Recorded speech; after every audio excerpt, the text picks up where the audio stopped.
যে গাইবী মসজিদের কথাটি আপনাদেরকে বলেছিলাম, সেই মসজিদটি অনেকটাই ছোট ছিল। সময়ের ব্যবধানে মসজিদটি অনেকটাই বড় হয়েছে। আর তো চলুন সেই পুরনো গাইবী মসজিদের ভিতরে অংশটা আমরা দেখে আসি একটু।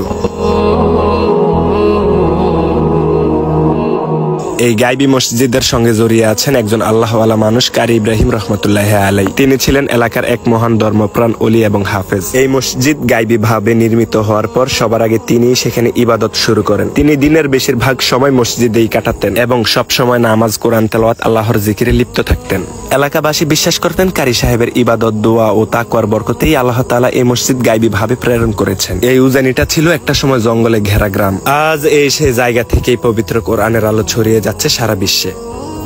বর্তমান প্রেক্ষাপট, আজও এই মসজিদে নিয়মিত নামাজ হয়। মানুষ এখান থেকে আত্মিক প্রশান্তি লাভের আশায় আসে। কারি ইব্রাহিম রহমতুল্লাহ আলাই এর স্মৃতি এই মসজিদের প্রতিটি ইটে ইটে এখনো জীবন্ত। প্রতি বছর তিনার স্মরণে মাহফিল ও দোয়ার আয়োজন করা হয়।